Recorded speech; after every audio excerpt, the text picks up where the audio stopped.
Hi, welcome to the Dr. Second Chance channel. I'm Dr. Second Chance. I'm a licensed physician, and I tell you that just so you know, I can read scientific literature as well as the next guy to make helpful suggestions. I'm a trained recovery and life coach, and I tell you that just so that you know that I've helped people over the years recover from drug and alcohol addiction. I've seen a lot of things that work and don't work and have some input there. And I myself have been sober for 13 and a half years. And I'll let you know that so you know that I've walked the walk and experienced all the hard parts of recovery, like dealing with urges and cravings and non-supportive people with many, many issues. And so I can speak with lived experience. This video today is our third one on the idea of coffee, caffeine, and recovery. And I decided to put some of these together just because as I was surfing it out one day, I noticed that so many different institutions and rehab centers that are associated with recovery were pretty much vehemently, if not totally against, for the most part against the idea of having any kind of coffee or caffeine during your recovery, and basically only badmouthed it without accurately presenting either the risks and the benefits. And there are profound benefits to drinking coffee and taking some caffeine. And in order to sort of balance out the discussions, I decided to make a few videos about, and this is all supported by science and evidence-based medicine, of the profound benefits of coffee and caffeine, so that you can think for yourself and make your own decisions with respect to whether you want to take that during your recovery. So today, we're going to talk about the whole idea of sort of general health benefits of coffee that have been found through many, many studies. And I'm going to present 20 of them. In an earlier video, we reviewed some of the sports medicine literature and all the different ways that coffee and caffeine can help an athlete as well in their performance, as well as people in some occupations such as soldiers and firefighters and policemen. So here are some proven health benefits of coffee. I'm just going to go through these fairly quickly, and I will put them all in the description with a link to the scientific study so you can look it up if you want. Again, all I care about is that I help you get information so you can decide for yourself what you want to do. So we've talked about this in an earlier video. Coffee improves cognitive function and focus. It's definitely proven to improve alertness and performance on some tasks. Number two, coffee decreased the risk of depression. In one study of over 300,000 people, they found that coffee was linked with decreased incidences of depression. So I have a few cups a day, and you'll have less risk of depression. Number three, coffee helps protect against certain illnesses. And there's an interesting and varied list. The ones that have caught my attention and probably get the most attention are Parkinson's disease, Alzheimer's disease, and your risk for type 2 diabetes. That if you are drinking a few cups of coffee a day, you are less likely to get those diseases. And so if any of those run in your family, you might want to consider regular consumption of coffee. Number four, coffee can protect your liver. And this is particularly good news for people that have a few drinks, that a few cups of coffee can help decrease liver disease such as liver cancer. I've already talked about this in another video. Coffee can give you an athletic boost. I won't repeat that here. Go see the video on sports medicine and coffee. Coffee is packed with riboflavin, which is a B vitamin that is needed. And coffee has about a cup of coffee has about a quarter of what you need for your day of riboflavin. So that's good. Having a cup of coffee is like taking a quarter of a vitamin tablet. Coffee also, number 7, has antioxidants. As a matter of fact, coffee is the largest source of antioxidants in the American diet. It has more antioxidants than many fruits and vegetables. If you compare a cup of coffee with a serving of fruits and vegetables.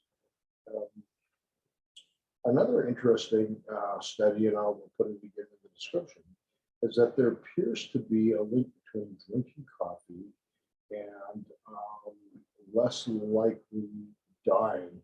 And this will be in the next video. We'll look at some meta-analysis and see that all-cause mortality is decreased from regularly drinking coffee. In addition, coffee increases your metabolism. This is number 9, which can help you burn fat.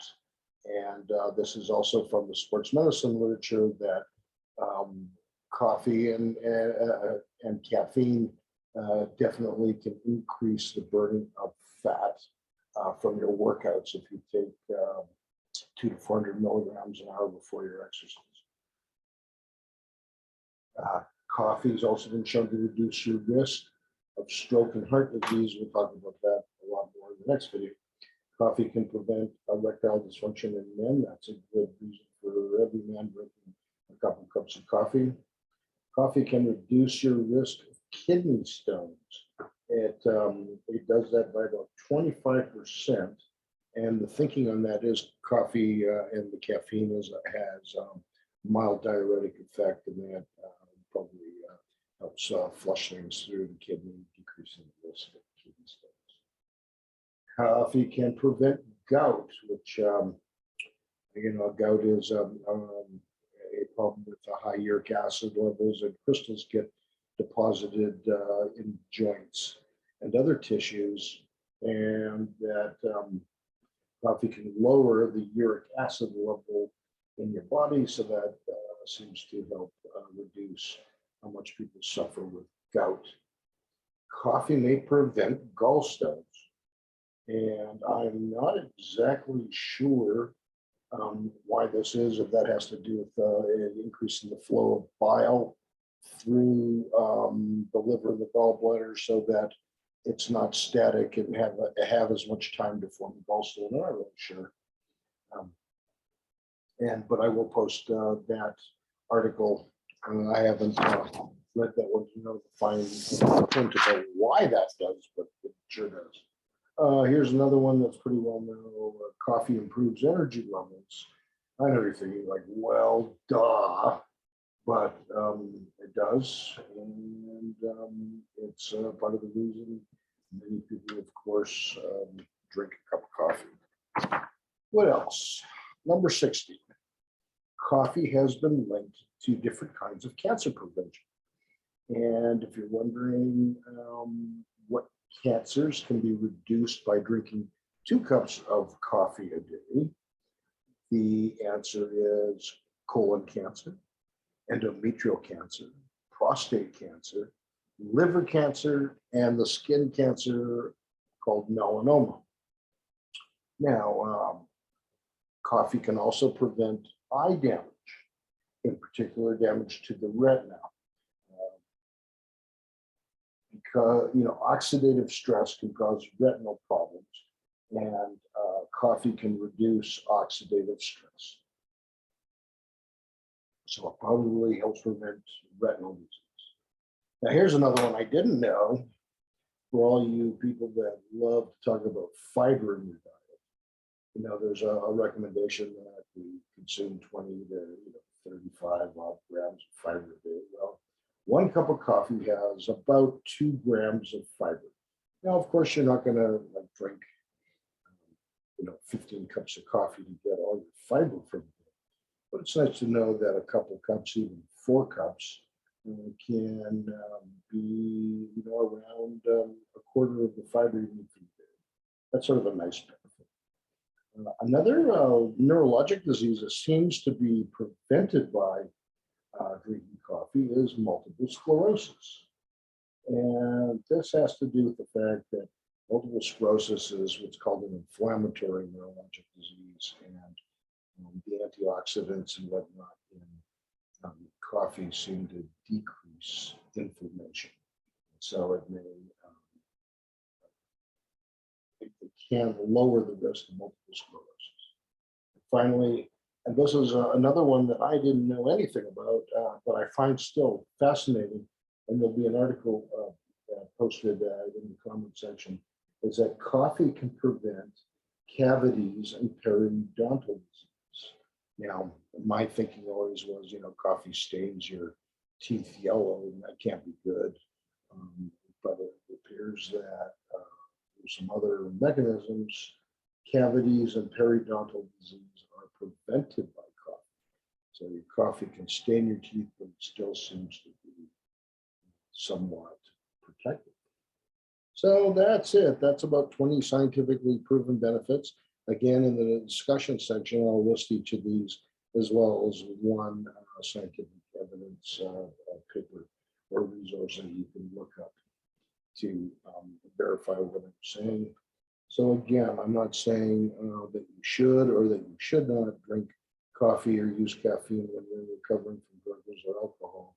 But I am pointing out that the scientific literature is filled with many, many, many benefits of using coffee and caffeine, and that decisions you make should be based on evaluating the risks and the benefits, rather than just sort of a cookie cutter approach to, this is bad during drug and alcohol recovery.